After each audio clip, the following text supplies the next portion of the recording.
Good morning, good morning, good morning. I want to officially welcome everybody over to the stream today. It's fantastic to finally be back here after a couple weeks away. Very excited to go ahead and preview some of these upcoming Marvel comics. We have just such a massive X-Men comic book launch here. I'm so excited to go ahead and cover that and get into everything with you. I want to talk about some of the videos that we released over the past couple weeks here. We've slowly been watching the transition from the Krakoa era in Marvel Comics to the beginning of the From the Ashes era, and I think it's been just an absolute joy to experience so far. I've been such a fan of what Marvel has been currently doing over on the Era of Apocalypse comic book. It's just so cool to see the character of Apocalypse in just a slightly different position, returning to some of his more like violent tendencies. I really think author Steve Folks, as well as artist Neto Diaz, are creating such an interesting backdrop to tell one of the first post Krakoan stories over for the X-Men.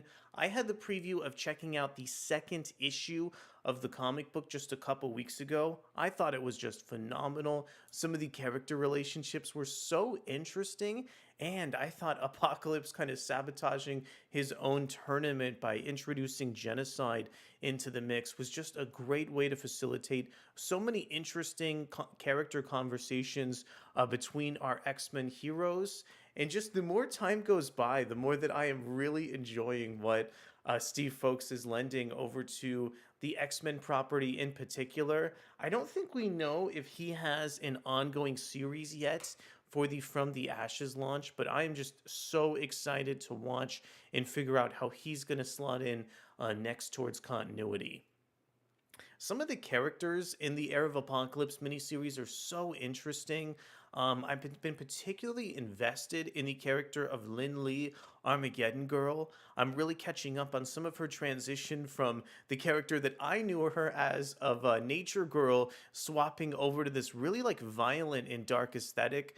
That was something that we talked about over in our video review of the second issue when we really compared some of the dialogue towards Mr. Sinister that he levied over at Lin Lee. Also, we had a really fantastic video up on the channel talking about Spider-Man and how Spider-Man is transitioning from the end of the Zeb Wells era over to the Joe Kelly era.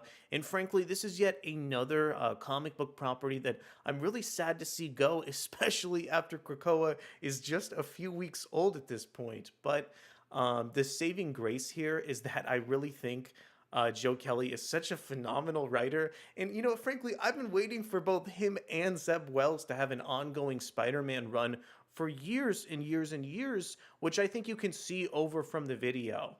I was at a super impressionable age during the Brand New Day era over at Marvel Comics, and I never forgot about some of those stories Joe Kelly told, like American Son, or what Zeb Wells did over with Shed. I was just right at the right age in my comic book reading, and I just think it's super interesting too how after the really like dark and dreary melodrama of the One More Day storyline, we transitioned into the super bright and cheery Brand New Day story that mixed up so much fresh talent in the Amazing Spider-Man's comic book series that like we are just now seeing the rewards of after so much time here.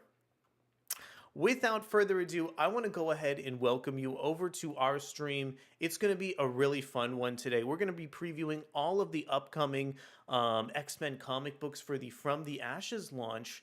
At this point, we know like some of the three biggest titles over in the line, that being the main Uncanny X-Men book, which is actually going to be, I believe, the second book to launch in terms of From the Ashes. And that one's going to be the really big one with Gail Simone and David Marquez. So this upcoming Wednesday, we are actually getting Uncanny X-Men. That one's written over from Jed McKay. We also have some artwork from Ryan Stegman. That one I think is going to be really plugged into not only the Marvel Universe, but the greater continuity within the Marvel Universe. It's going to be interesting to see if we can like piece together maybe some plot threads that'll go in other books. Next up, we have like what I like to think of as the wild card, the exceptional X-Men, which features just really interesting writing from Eve Ewing and some artwork in that book over from Carmen Carnero, who I've just loved ever since her bold artwork on the Captain America run over from Marvel Comics. It's interesting now because I've actually read some of the first couple preview pages for each individual issue.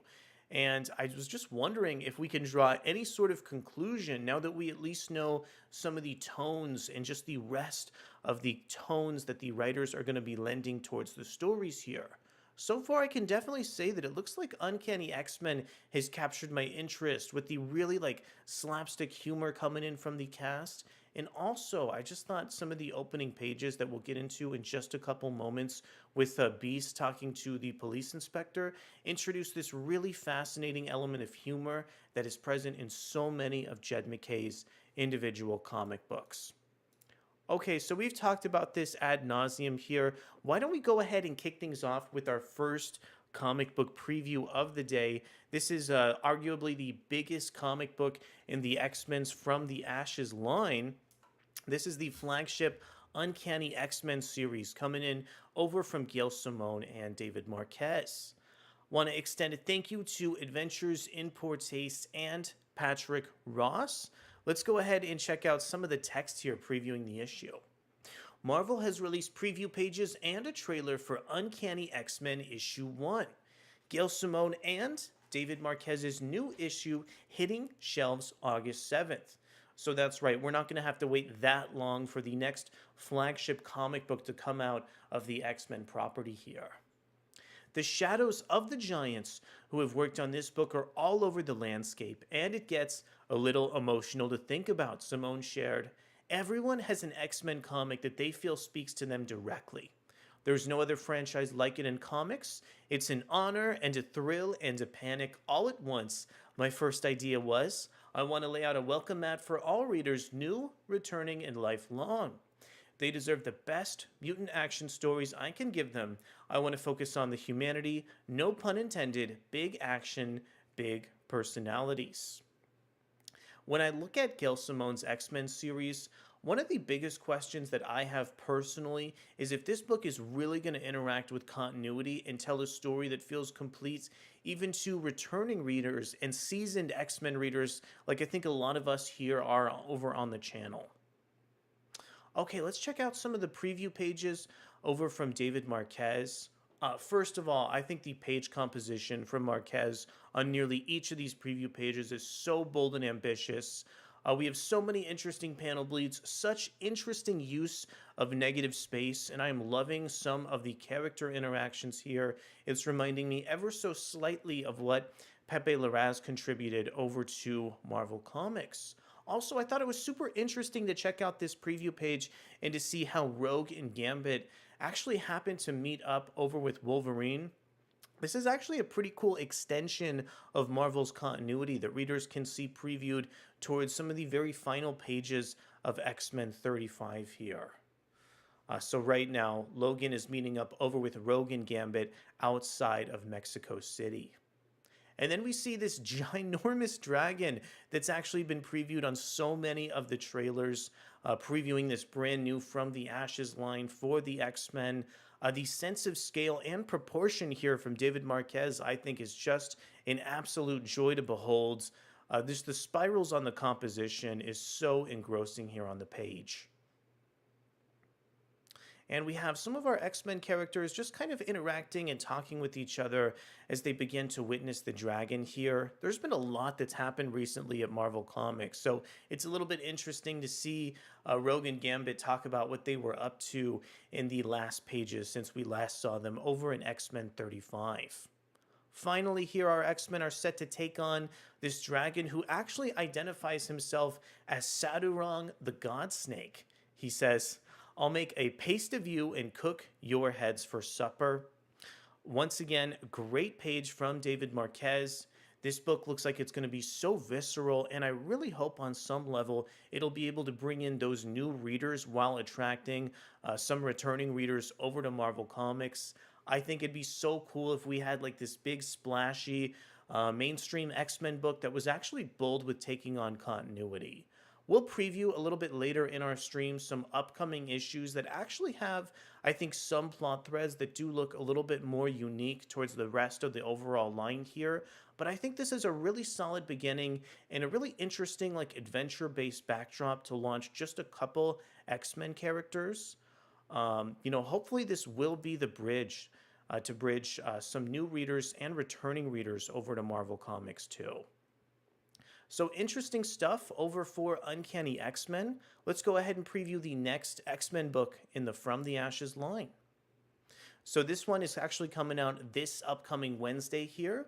This is the adjectiveless X-Men comic book coming from Marvel. One of my absolute favorite things about this book is not only the super interesting creative team with Jed MacKay and Ryan Stegman, but the cast of characters on this book, I think, are just really core to what the X-Men were doing in Krakoa, and maybe hints at where the future of the line is going as well. So we have Psylocke, Kid Omega, Quentin Quire. Frankly, I'm really happy to see him, featured so prominently on a big upcoming Marvel Comics X-Men title. I'm really hoping to see some brand new continuity with this character and to reference what creators like Jason Aaron have done with him in previous comics. Juggernaut also had so many fun stories recently over in Krakoa. There were so many interesting issues with him in Starfire trapped in Orcus.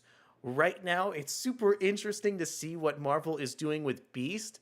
We left off with a very damaged Beast over in X Factor. Watching them pick up the pieces with that is going to be really, really shocking, and just is going to introduce some dark elements of subtext in this X-Men series. Magic was pretty aggressive towards Orcus, so I'm going to be interested to see what kind of character dynamic she's going to lend to the rest of the X-Men characters. And frankly, it is so refreshing that we have Temper, this character who has been really core to the X-Men line, now featured once again prominently in an upcoming, X-Men book. I think this roster is really, really interesting, and I'm excited to see what MacKay and Stegman are going to bring aboard to this new book. From the ashes, Krakoa is gone, Orcus has fallen, but the X-Men remain always. Cyclops leads because that's what he does. Beast builds because that is what he does. And from their new home in Alaska, the X-Men raise a flag of defiance. Mutant business is their business joins Cyclops, Beast, Magneto, Psylocke, Kid Omega, Temper, Magic, and Juggernaut as new forces in the world move into positioning, battling for the destiny and philosophy of the mutant species.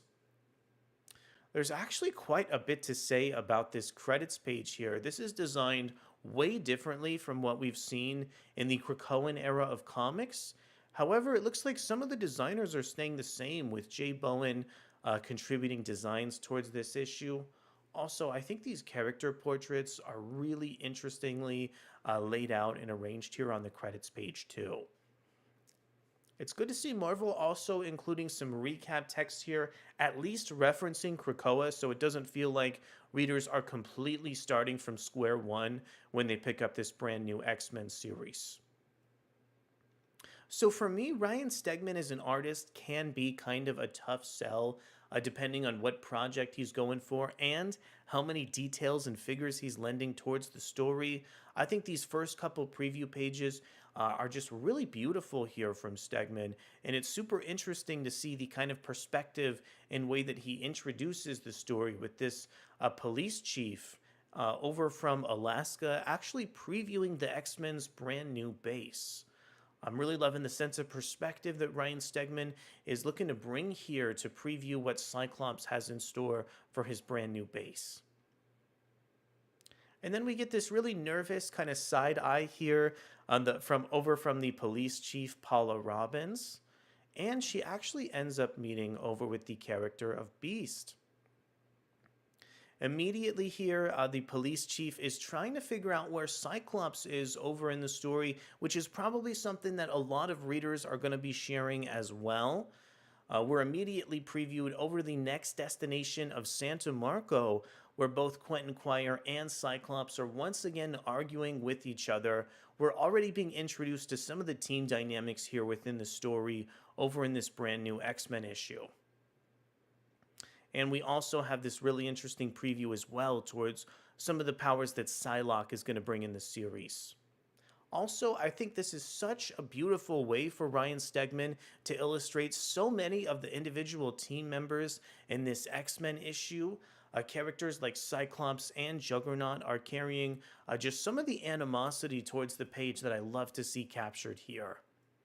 Plus, we have a super interesting team dynamic starting to open up on this final preview page over between Magic and Juggernaut. Plus, readers even get to see them go into battle together with Juggernaut kind of deflecting some of the bullets being shot as a shield over with his mask and just costume in the overall series. And we even get yet another preview here of Quentin Quire and Cyclops in yet another argument over on the page. So I think it's really interesting how some of the more animated lines are actually contributing towards the lighthearted tone that Jed MacKay is looking to bring into this story. This is reminding me so much of what we saw before the Krakoan era with the Mike Carey run of X-Men. I'm just really hoping that even without a large-scale, singular premise, that there's going to be some element that these new X-Men writers are going to bring to these future comic books to make them seem really interesting and engaging. Also, with Magneto featured on the credits page here, I'm hoping that he's going to be introduced back into the book in some really interesting context as well. So all in all, I think if you really look at each of the individual story threads and pieces of continuity, it looks like this new X-Men book is primed to be one of the most ambitious launches in the overall line of comics here. Lots of interesting stuff here in the pipeline for X-Men. I think the future is really bright for this upcoming series. Okay, let's go ahead and check out one of the latest X-Men comics set to debut for the From the Ashes line. This is a look over at Exceptional X-Men, which is also super interesting to me, not only because of the creative team, but with the cast of characters. We have Emma Frost and Kitty Pryde leading the next generation of X-Men characters as brand new teachers. Plus, this one features a really, really great creative team. We already talked about Eve Ewing writing the book from the phenomenal Black Panther series, and I think it's also going to be super refreshing to witness how Carmen Carnero is going to illustrate people like Kitty Pryde. Her artwork is so detailed and nuanced. I am really fascinated to see what she's going to lend, especially towards some of these younger, newer X-Men characters. It's always great to get artists who are super seasoned like Carnero draw really new continuity in terms of Marvel Comics. Marvel Comics released a free Marvel Spotlight for the upcoming X-Men line. It included previews. As seen already yesterday, one such preview has never been seen before, and that's for Exceptional X-Men. Written by Eve Ewing with art from Carmen Carnero, the preview features Bronze, Trista, in an altercation that could get her killed, and only Kitty Pryde can save her. Real quick, I also just want to go ahead and shout out David Brooke for posting this article so fast here during the American holiday over on July 4th. All right, let's go ahead and preview what Exceptional X-Men is all about. Exceptional X-Men begins with Kitty trying to get as far away from all things X as she possibly can. After the action she took during Fall of X, Kitty craves normalcy and takes a job as a regular bartender. She's definitely not getting ready to head up an all-new team of wayward young mutants while avoiding the watchful gaze of Emma Frost. Nothing but work, dating, and staving off depression. That's it. Let's see how long it lasts. So I actually previewed each of these individual interviews that Marvel Comics posted with the writers of the upcoming From the Ashes launch. It's actually pretty interesting to see authors like Eve Ewing talk about what some of their inspiration and motivation is behind Exceptional X-Men. But what I was really looking for in some of these articles is where these creators are going to take the books next. You know, what characters are going to be featured, what big storylines are going to be previewed. I don't really think we get a quite definitive answer on that in this interview, but it's still cool to see some of the concepts and story ideas being explored as well. Also, like in each of these individual interview pieces, I really got the impression that all the writers at least did the research and have a good fundamental idea on what a lot of these characters are. Even extending towards writers like Gail Simone, I feel like she has a pretty solid foundation at this point towards what the X-Men characters are all about. As you can see, I think some of the artwork in Exceptional X-Men is quite a big departure. I think Carmen Carnero is about just as different of an artist as you can get from somebody like Ryan Stegman, but it's good to have, different creators contributing different tones towards the X-Men line. I'm also really loving the fact that the X-Men books are so spread out in which location they're in. I mean, we just took a look at X-Men 1, which was featured over in Alaska, whereas Exceptional X-Men is featured over in Chicago. Already, we get a preview of Trista Bronze trying to enter a location and being stopped by the bouncer of the venue here. You can see from some of the facial expressions that the tone of the series is getting really tense as the comic book continues. And we can even see Bronze actually manifest her powers over on the next page here. Now, I did want to add some commentary because I do think that Carmen Carnero tends to draw this character a little bit older than what I've seen other artists contribute. And I hope at some point I get like a more definitive read on whether this character is like 9 years old, is like 13 or 17. So I'm really going to be looking towards that as we get closer to the launch of Exceptional X-Men. But this is such a beautiful page from Carnero. I'm loving the sense of conflict that her facial reaction brings over to the book. And I think it's just a super interesting way to see her manifest herself as an X-Men as well. Another interesting thing about this sort of altercation with Bronze, where she's able to manifest her powers, is that it actually ends up being a negative impact towards her in her life, but it actually also ends up drawing the gaze of Kitty Pryde, who's featured in the next couple panels towards this page. Just like David Marquez, I think that Carmen Carnero is a really solid layout artist and contributes a really interesting sense of negative space to start previewing these reaction shots from Kitty on the next couple panels. Also on this page, I'm loving that these two plot threads are colliding in a really visceral way here on the page. I feel that even more so strongly represented in this comic book, to me it feels like Carnero probably has an even stronger sense of layout that she's adding to the story. Watching Kitty try and respond to Bronze before she gets injured actually draws out some of her like maternal instincts in a really fascinating way. So there's our preview over on Exceptional X-Men. We get to see Kitty trying to stop one of her brand new students from getting harmed in a really violent way. I'm really loving some of these Carmen Carnero character portraits and also hope that they're going to be featured in a really interesting credits page as we get closer to the launch of Exceptional X-Men. Let's see if we can get a release date on this issue.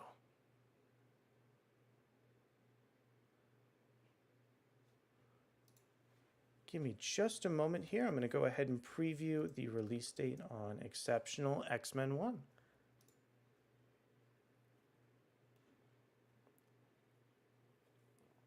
Okay, yes. So this issue is set to launch over in September. And just to wrap up our conversation, one of the biggest ways that I wanted to draw the comparison of Bronze's age is I think the David Baldeón cover over with Bronze just introduces a much younger version of this character than what Carmen Carnero is drawing. So I'm really hoping towards the future that Marvel's editorial can kind of straighten this out a little bit and really definitively nail down the character age for Bronze here as we move forward towards the X-Men comics.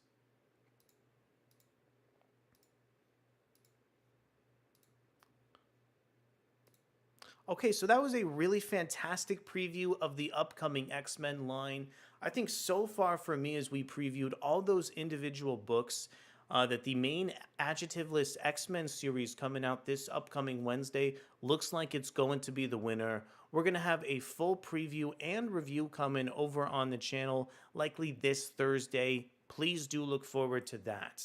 We also have some breaking news that Marvel Comics dropped just yesterday. We have a brand new look over at Avengers 17, recruiting Storm over to the team. This one was written over from Megan Demore at Marvel.com. In a special first look at Avengers 17, Captain America pays Storm a visit, while Scarlet Witch and Vision enjoy a stroll in the garden, and a new threat enters orbit. So here's the brand new preview page here. Let's go ahead and preview what Marvel Comics is bringing to this new book. Welcome to the Avengers Storm. We hope you survived the experience. In Avengers 17 by Jed MacKay and new series artist Valerio Schiti, the team's roster will undergo a shift when Aurora Monroe, also known as Storm, joins following the events of Fall of the House of X and Blood Hunt. She'll immediately get put to the test when a deadly threat sets its vengeful sights on Earth, and even the X-Men's resident goddess will need a hand to face this immensely powerful villain. A special first look at Avengers 17 finds the team in the middle of a particularly heated debate, with team leader Captain Marvel looking particularly dissatisfied. In one page, Scarlet Witch runs into the Vision as she takes a stroll in the Impossible City's garden, while the team's new villain hurtles towards Earth in another. Finally, Captain America receives a warm welcome from Storm when he meets up with her on a city rooftop. So it looks like Avengers 17 is written by MacKay, featuring art over from Valerio Schiti, and we have colors from Brian Valenza with a cover from Joshua Cassara. Over on this page here, I think it's really beautiful to see Valerio Schiti draw some of the facial reactions over towards Sam and Storm on this really beautiful page. All the disparate lines in Storm's hair are captured really elegantly on the page here as well. And here is the Joshua Cassara cover that we've previewed on a previous X-Men stream as well. Yeah, I think the layout for some of these Avengers characters is really gorgeous coming in from Valerio Schiti. I have loved some of Schiti's work over in Krakoa and across the X-Men line of comics. Also, I'm getting some Sarah Pichelli influence in the way that Schiti is drawing some of the just facial expressions and anatomy over for Scarlet Witch. Also, loving the more nature influence background here for these two characters as well. And we get what looks to be a preview of a brand new villain that was teased all over this article we were checking out.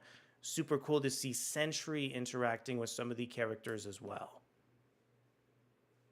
And there you go. That is a quick preview over with Storm joining the Avengers. I am really wondering if future Avengers issues are going to be able to dial up that element of continuity with the X-Men books, because Jed MacKay is not only writing the main X-Men series, but also Avengers as well. I want to switch gears a little bit over for our next story. Marvel recently announced some big brand new moves over for the Amazing Spider-Man, and the publisher has started to tease the end of Zeb Wells' run over on the comic book.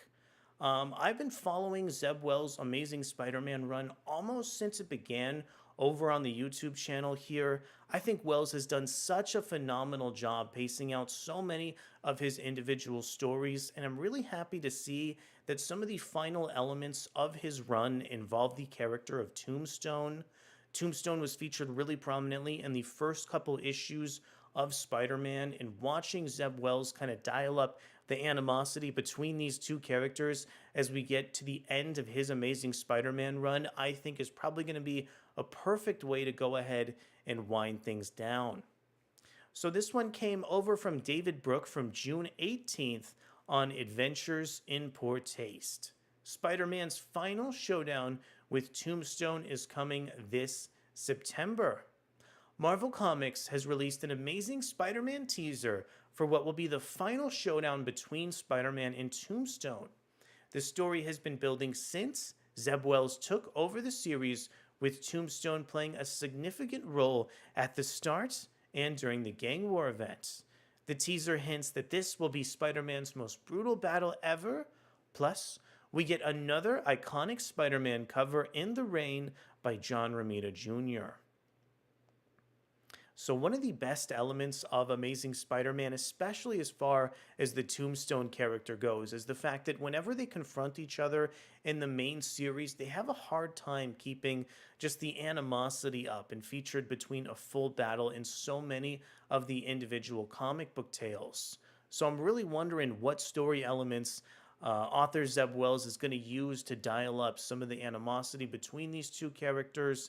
And once again, here, I just think there is so much potential in Peter Parker being featured in an upcoming battle with Tombstone as a character as well. Marvel actually kept some of the announcements going with the Amazing Spider Man property by leaking the brand new creative team of Spider Man, as the series is actually moving over from Zeb Wells to Joe Kelly. Once again, here, this article is coming in from David Brooke. It appears that the cat is out of the bag as far as this next Amazing Spider-Man writer, as a person going by Z on Twitter revealed a teaser that places Joe Kelly as the next era's writer. Just last week, it was revealed that Zeb Wells and John Romita Jr. were closing out their run starting in September. So it's no surprise a new writer was already being teased up in the teasers. You can see the image Z posted below with an emblem clearly stating Joe Kelly is next up after Zeb Wells. The emblem is slapped onto a retailer preview for Moon Knight Fist of Khonshu 0, which was teased earlier today. Kelly has done a lot at Marvel over the years, and possibly most notably with his hilarious Deadpool run.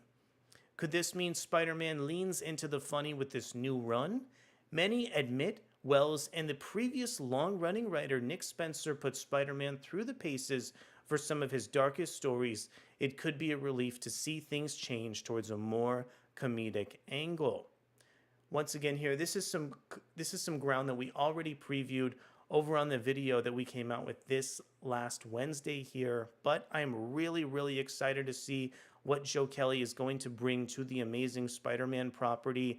He's released some fantastic work with the character of Hammerhead in some previous Marvel Comics issues.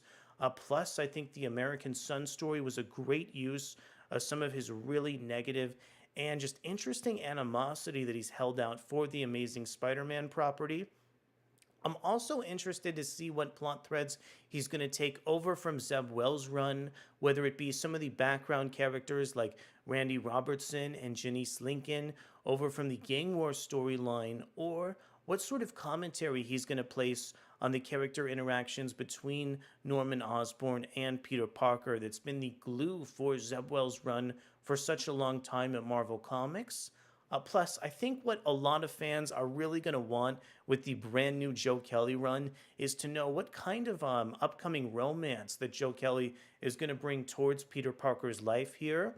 Peter has recently had some romance interactions with Black Cat and has cut off his relationship with Mary Jane in the last installment and last big run over on Amazing Spider-Man. So it's going to be pretty thrilling to see what direction Joe Kelly is going to go in terms of Peter Parker's romance.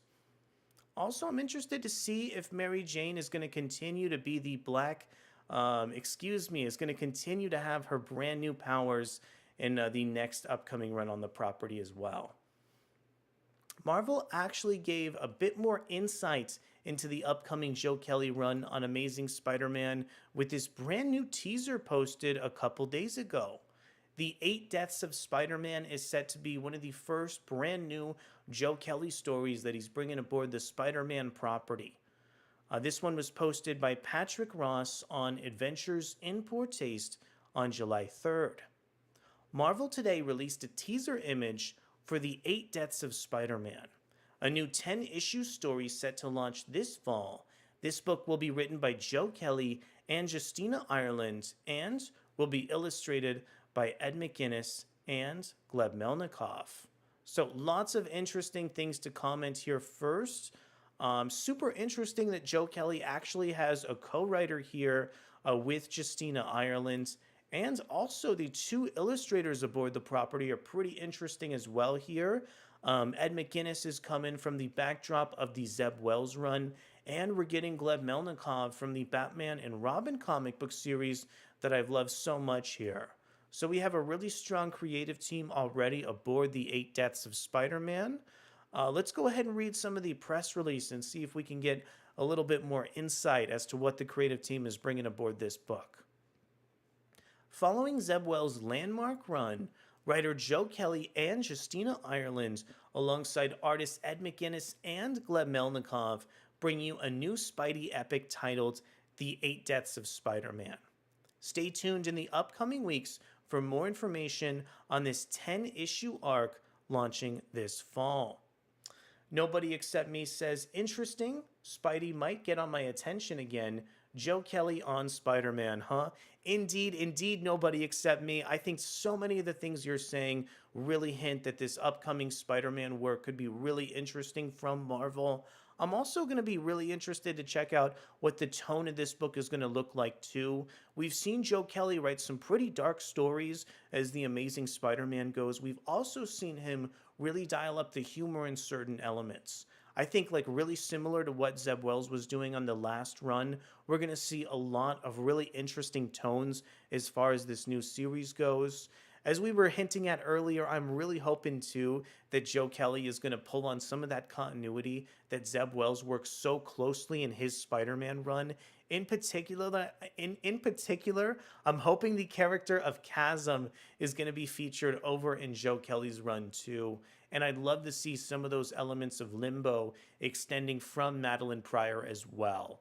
We mentioned over in the video that we came out with this past Wednesday that Joe Kelly has also worked on the X-Men property, and I was such a big fan of the way that Zeb Wells was able to bridge Spider-Man and X-Men together in Dark Web. So I'm really hoping that Joe Kelly is going to dial up those elements and maybe tell some spooky and funny Spider-Man stories. I think Wreck Rap as a character is so much fun too, and it would be a shame if we never got any Joe Kelly dialogue written for the just really odd Funhouse Mirror of Spider-Man with Wreck Rap. Yeah, there is so much potential in this Eight Deaths of Spider-Man series. Once again here, I'm so happy to see Joe Kelly writing a more long-term storyline with The Amazing Spider-Man. I think it is a really long time coming. Okay, we will have more as this series develops here this fall. I want to take a step back and look towards the future of the From the Ashes line. Believe it or not, we aren't even done checking out some of the brand new comic books in store for this new launch. Okay, let's go ahead and check out this brand new Mystique book coming in from Marvel. This one, frankly, is going to be really interesting because it not only features just the really fascinating character of Mystique, but we get both writing and art from such a fantastic creator at Marvel, Declan Shalvey. Declan Shalvey worked alongside Warren Ellis at a super influential Moon Knight run over at Marvel Comics. I feel like some of the noir elements of Mystique could be a natural fit for his work. Super interested to see what Declan Shalvey is bringing towards a brand new run here over on Mystique. This one was published June 28th by Marvel at marvel.com. She's the mutant murderess you never see coming. This October, Mystique headlines an all-new solo series set in the X-Men's upcoming From the Ashes era. Written and drawn by award-winning creator Declan Shalvey, Mystique will sift through the dark underbelly of the Marvel Universe for an unpredictable tale of action and espionage starring the world's most mysterious mutant. On Krakoa, Mystique reunited with her wife Destiny and forged new relationships with her children Rogue and Nightcrawler. Now that the mutant nation has fallen, Mystique's vicious methods are required once more to protect mutants everywhere. Nobody Except Me says regarding Ben Reilly, we definitely need to see Ben Reilly as a character save. They left him in a weird spot. I am loving where some of the past issues of Amazing Spider-Man are starting to bring Ben Reilly with. We're finally getting those hints at redemption that have been tucked away so deep within the narrative. I am hoping that in the future issues, we're going to get a big, bold redemption moment over for Chasm to redeem what he's done in the past couple years over on the Amazing Spider-Man proper. Also, I wanted to say too, in terms of this Mystique series, I love the fact that Declan Shalvey and some of Marvel's text here is already hinting at the fact that this is going to be a deep, dark, like espionage tinged story. Plus, we're already referencing to some of the elements from Krakoa that have really changed the destination for Mystique as a character. I feel like due to the fact that she's renewed some of her relationships with Nightcrawler and Destiny, she's in a much different place than what we saw her previously. So why is she so angry? Let's go ahead and explore some of her new status quo here. With a hit list as long as her rap sheet, Mystique's actions catch the attention of Nick Fury, erupting in a deadly game of cat and mouse as the elusive shapeshifter infiltrates her way across the Marvel Universe. Complete with a new costume, Mystique's new saga harkens back to her beloved early 2000s spy series as she takes on a new and pivotal role in the current mutant landscape. Yeah, I'm really loving like the noir character elements of this costume that the brand new creators have introduced here on Mystique. How do you track a subject with a history that contradicts itself? How do you stop a force whose motives change like Quicksilver? How do you stop a target that can be anyone? That's the question that confronts Nick Fury as he stumbles upon a web of lies and espionage leading back to Mystique. From the ashes of Krakoa, the shape-shifting mutant terrorist returns to remind the world exactly why it hates and fears her. In terms of Marvel's text, I really hate this call and response way that they write so much of the prose here. I hope moving forward that Marvel will kind of, dial that back a little bit to make their press releases read a little bit easier. Mystique is hands down one of the most compelling characters to come from the Marvel Universe. To have an opportunity to put my own stamp on such an iconic character and showcase her in a series of her own is a unique privilege. As a rabid X fan since childhood, I'm having a blast channeling all my X enthusiasm into writing and drawing this project. In this series, Mystique is reeling from the fall of Krakoa. She's a rogue element with no accountability, putting her mysterious plan into action, ruthlessly destroying anything and anyone in her way. All right, so this book is a 5-issue limited series. It's set to release over in October. The one thing I was looking for as we were reading that larger press release is to figure out why Mystique feels this way and why she's just so angry towards the rest of the Marvel Universe. I am wondering if that is going to be a big reveal towards this series. Once again, just due to the creative team alone with Declan Shalvey, I feel like there is so much promise to be had with this Mystique book. Shalvey is just such an auteur in the face of current comics creators across the industry, and there is a lot of potential with this. This is where I want to see the X-Men from the Ashes line go moving forward. I just really hope they're able to iron out the continuity to make this book read really naturally as compared to the rest of the From the Ashes line and slot nicely within the end of Krakoa as well. That's an interesting cast behind Mystique. Super good call out. Nobody Except Me. Really liking all these like disparate X-Men characters that are featured, and the fact that Destiny's character portrait is also featured in the background of Mystique here as well.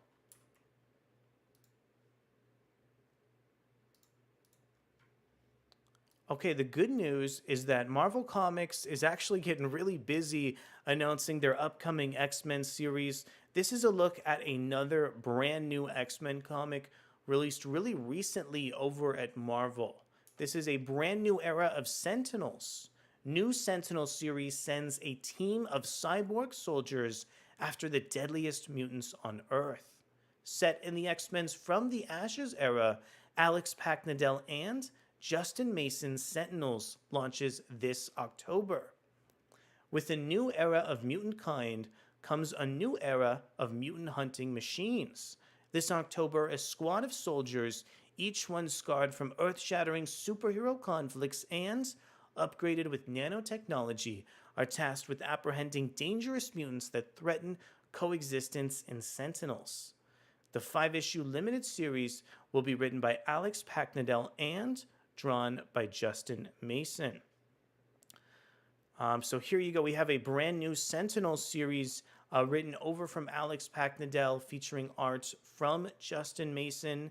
Packnadel has been doing some good work recently over at Marvel with comic books like Red Goblin. Packnadel also recently worked on a Marvel Comics Infinity series, so this also isn't his first approach towards the From the Ashes era over at Marvel Comics either. While the X-Men regroup in the wake of Krakoa's fall, the government revives their infamous Sentinel program under the guidance of Lawrence Trask, a mutant himself. Lawrence is cursed with visions of an apocalyptic species, war, and knows exactly which evil mutants will reignite it. On the surface, this new line of Sentinels appears to be technology-enhanced superhumans, but the truth behind their creation is darker than you can imagine. As Greymalkin Prison becomes home to the villains they capture, the pieces fall into place for the birth of a major new enemy that will define the first year of the X-Men's From the Ashes era. So there you go, right from the jump, Sentinels is really trying to prove its reason for existing within the scope of the greater Marvel Universe. We're getting a big tease towards a brand new villain that will hopefully be featured prominently in not only Sentinels, but a future upcoming From the Ashes book for the X-Men. Who are the new Sentinels?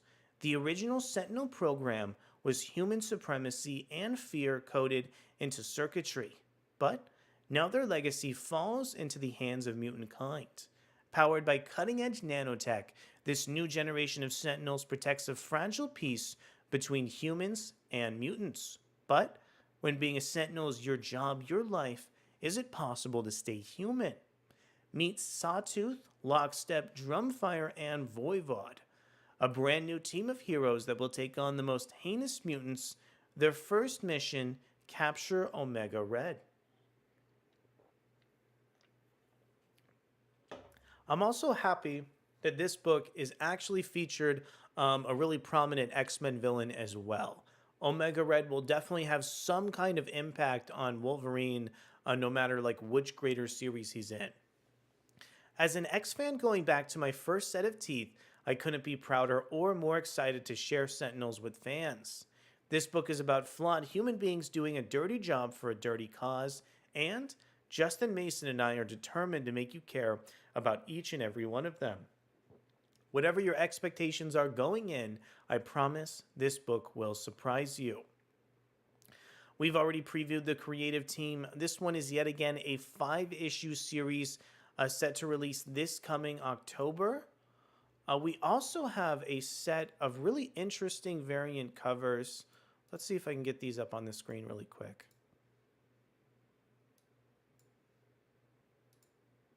Here's one over from Chris Campana.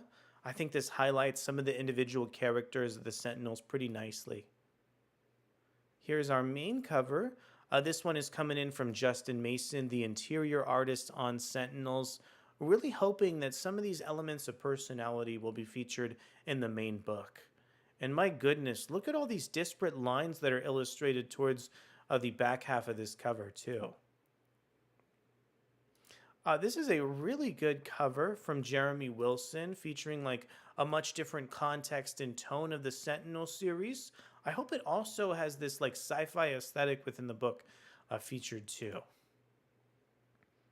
And here we go. This is like a Nick Bradshaw cover featuring like X-Men fighting back against Sentinels. Not really seeing our new team represented here, but always love seeing just the stellar work from Bradshaw over at Marvel Comics. Okay, I'm just double checking, making sure it is Bradshaw. It looks like I am correct here. Okay, perfect. So that was a preview over at Marvel Comics Sentinel series.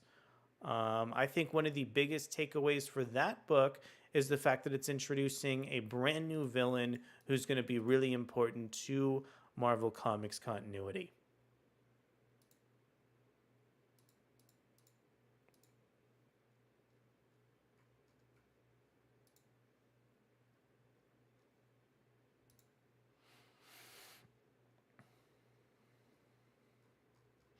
Okay, give me just a few moments here and we will preview our next news story.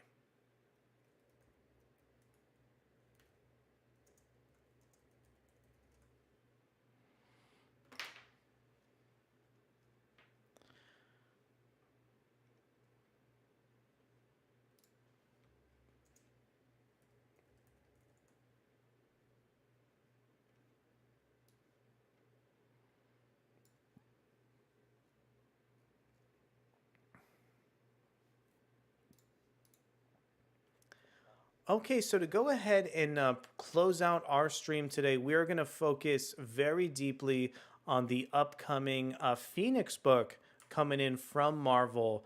For me, this one is quite fascinating because of the role of Phoenix in the greater Marvel universe. Jean Grey really died towards the beginning of Fall of X in so much of the X-Men's line and fighting back against Orcus and reestablishing themselves as like a major player in the Marvel universe has really been about bringing Jean Grey back to life. Jean Grey is finally back now, and she's set to star in her own series coming in from Stephanie Phillips and Alessandro Miraclo. So let's go ahead and preview what kind of new story elements the upcoming X-Men writers are going to lend towards this new run over on Phoenix. Life, fire, power, responsibility, Phoenix. She is Jean Grey, she is Phoenix. She saves the world, she brings death, one woman alone in space, who not only must do what no one else can, she yearns to. A desperate SOS from Nova brings Phoenix to the edge of a black hole where hundreds of lives hang in the balance. And whatever Jean does or fails to do will bring darkness to the Marvel Universe and haunt her in ways she can scarcely imagine. So here are some of the very first preview pages on the upcoming Phoenix series. This book really establishes the fact that Jean is responding to a threat over in the larger just realm of outer space within the Marvel Universe. There's a lot of interesting character narration here coming in from Stephanie Phillips, and I think the artwork from Alessandro Miraclo is just breathtaking across each and every page.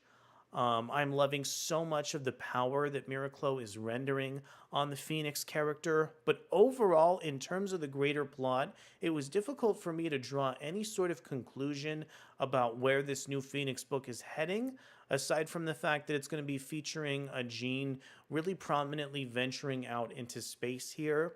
In some of the X-Men, like Infinity Comics and X-Men 35, we get a bit of a preview of the fact that Jean is looking to break away from her relationship with Scott slightly and venture off into outer space.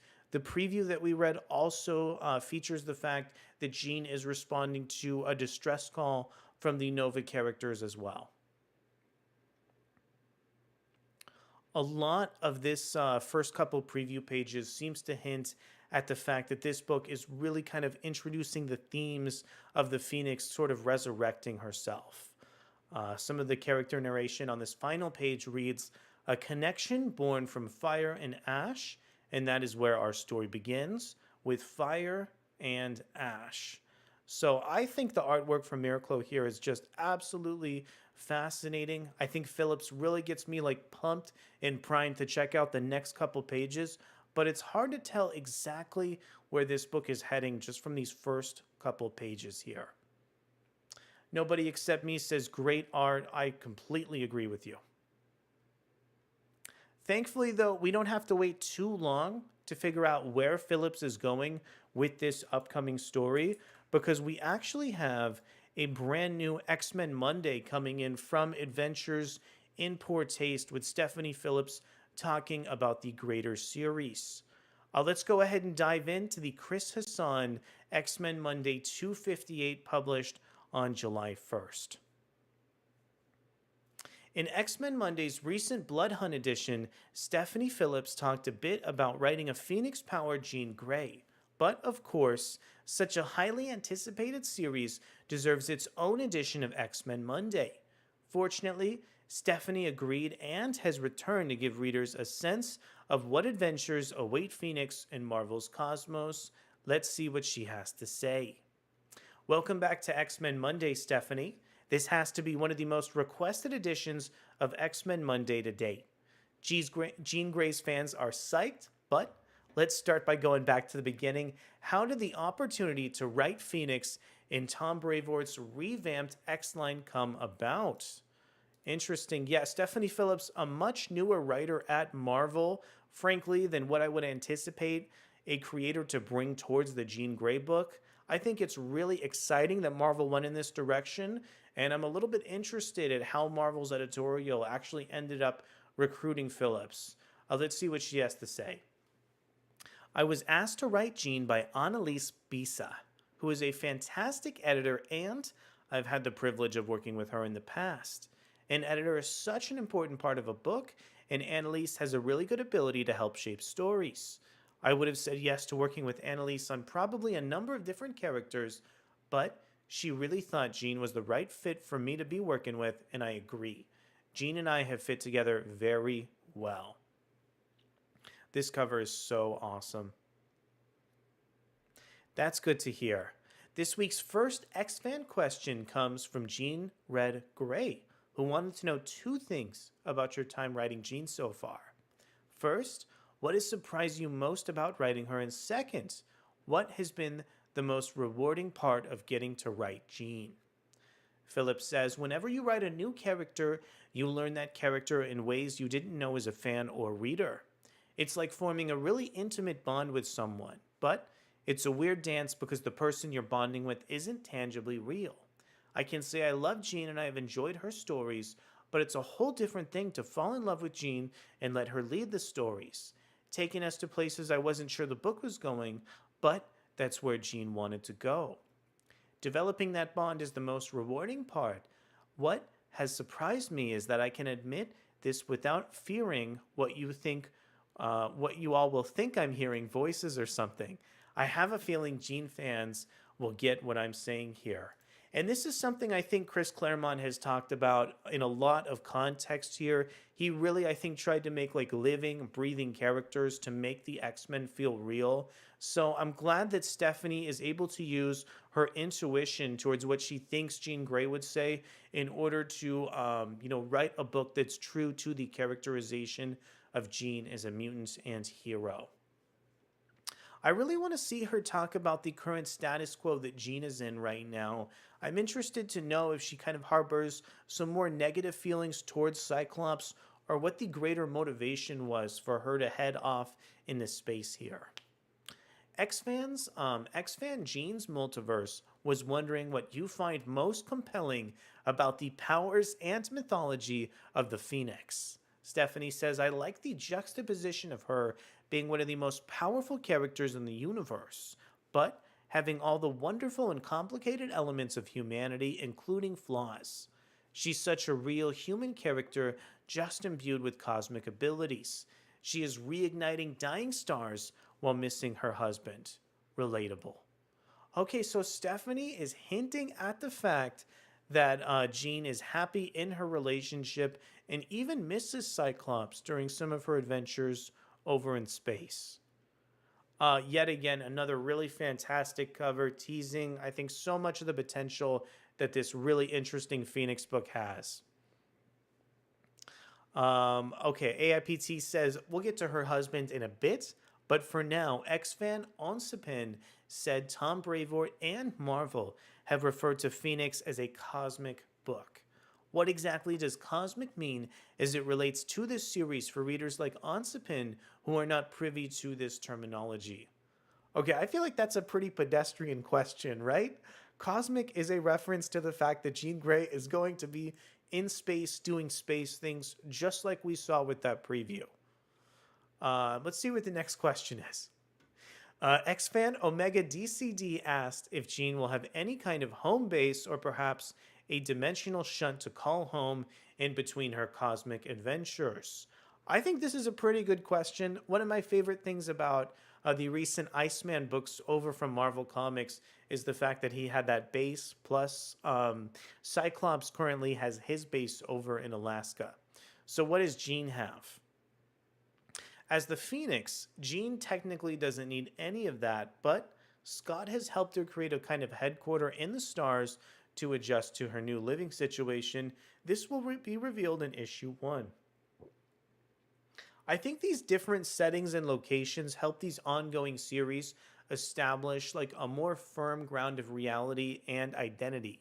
In the current Scarlet Witch series, the Emporium is just a great overall framing of the series and way to make Steve Orlando's run on the comic book title feel unique as opposed to other runs. Also, I'm reminded here of the Midnight Mission that Jed McKay has used for Moon Knight and how it's helped his run on the property feel much more distinctive than what somebody like Warren Ellis and Declan Shalvey had in their comic book series.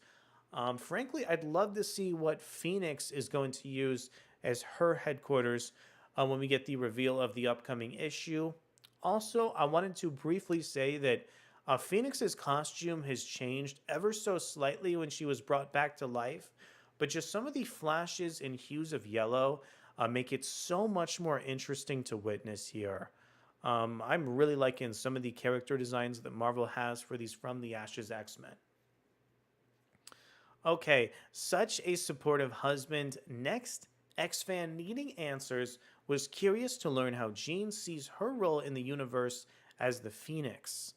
It's interesting that so many of these fans are asking like conceptual questions as opposed to like nuts and bolts, what are we going to see in future issues? Stephanie Phillips says, a large element of our story is Jean trying to figure this part of it out. Jean wants to see herself as a hero and beacon for good in the universe, but that is obviously complicated by her past. AIPT says, speaking of her infamous past, I'm curious. Is it possible we'll get a sense of how the inhabitants of the wider Marvel Universe view the Phoenix during Jean's travels? Stephanie says, I would assume not every civilization is a fan. Yes, Jean isn't going to be immediately welcomed by everyone. What the Dark Phoenix did has a lasting impact across the entire universe.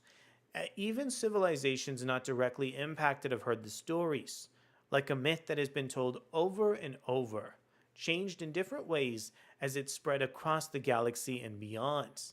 That's something Jean needs to deal with both literally and emotionally.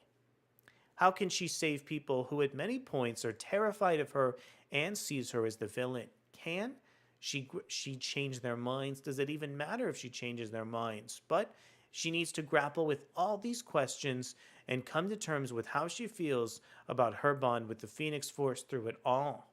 This is one of the central elements of the story we're telling, and the new character we're introducing will be the literal embodiment of the fear that people have for Jean in the universe. Okay, this is, I think, is some of the most interesting and like concrete character information we are getting from Stephanie Phillips in this article. She's already calling out the fact that there's going to be a new character, maybe preying on some of the fear and paranoia that the rest of the Marvel Universe has to the deadly Phoenix and so much of the atrocities and crimes she committed. Now we can circle back to Cyclops, which was one of my big questions too. In a recent CBR interview, you talked about Jean's humanity and mentioned she's still a woman missing her husband. Does this mean that Phoenix will delve a bit into Jean and Scott's relationship, even if it's just in the background? Stephanie says, Jean is a married woman who loves her husband, so Cyclops is absolutely a part of the story, whether he's always present or not. We do spend time developing a bit more of their psychic connection. I think anyone who's been in a long-distance relationship knows that there are struggles, but also real advantages to the creativity that is needed to maintain intimacy from a distance. Now, take that long-distance mentality and apply it to Alaska and space. If someone can calculate what that time difference is, please let me know. I love that answer. I think that's a great way to flesh out the relationship between this couple here. We got so much character interaction between Jean and Scott towards like the end of Krakoa, especially as all the writers were so interested and curious in bringing her back to the Marvel Universe. I think it's probably a good idea to separate Jean and Scott from each other, because they're two like such strong and compelling mutants in the Marvel universe, and having them propped up like in different comics, I think is a great way to like expand the line. Also, I really hope Phillips will kind of commit to this long-term like psychic connection between these characters. I remember a storyline that tried to do that sort of like space romance series that I actually enjoyed, was like Kitty Pryde's relationship in Guardians of the Galaxy under Bendis with Star-Lord. I really wanted to see that relationship kind of go farther, and I liked where Bendis was going, and I feel like he kind of dropped it a little bit too soon. Due to the fact that Jean and Scott are actually married, I don't think Phillips is going to make that same mistake, and we're hopefully going to be getting a lot of characterization, even if these two characters aren't featured in the same location. As we wrap up, we know Phoenix will feature several guest stars. X-Fan Iron asked how these different and unique characters present an opportunity to not just explore the cosmic side of the Marvel Universe, but also Jean Grey's role in it. Phillips says, when you move into a new neighborhood, you try to meet the neighbors. It's important that Jean is interacting with the universe, meeting the neighbors, and that includes heroes, villains, and different civilizations. These interactions are what makes everything more interesting. There are people who need her help, people who don't just want her there, people who Jean does want to see, like Carol.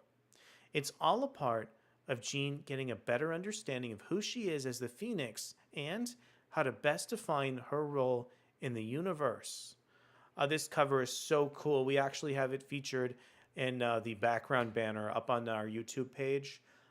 Super cool also to see Crimson Corsair being featured alongside Jean Grey too. Finally, X-fan Stephen T wanted to know how it's been working alongside Alessandro Miraclo to craft this series. I want to know too, because my God, each and every preview page we've looked at for Phoenix has just been beautiful.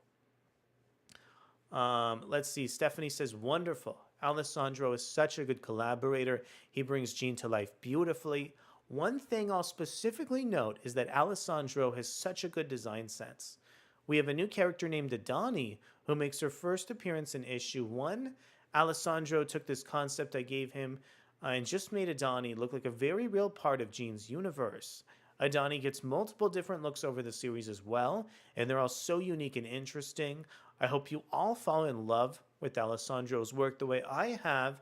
It feels special every time I see one of his pages in the inbox. I wonder if that's Adani or some other character that Jean is dispatching. We saw so many like really beautiful, fiery pages of Jean manifesting her Phoenix powers. It's cool to get Alessandro Miraclo representing her more psychic angle too on some of these panels. We're about to share a few of those pages, but on that note, thanks for stopping by X-Men Monday. Okay, so it looks like Phoenix 1 is on sale July 17th. That means it's actually going to be one of the next upcoming From the Ashes launches. Probably releasing the following week after the upcoming X-Men book from Jed MacKay. We've already had a chance to go through some of these preview pages. I already said that I really liked some of the character narration that Stephanie Phillips is lending to the book. I also think Alessandro Miraclo's art is so great. This panel bleed with Jean Grey is so interesting to look at here. So it looks like the next X-Men Monday is actually going to be featured around NYX. This book I'm also really, really pumped for. We have an article for it that we might touch on next week unless Marvel announces any more news on that. Okay, I want to thank you everybody for coming over to this stream today. It was so great to get back on camera after not streaming for such a long time. This upcoming Wednesday is going to be so massive over for the channel.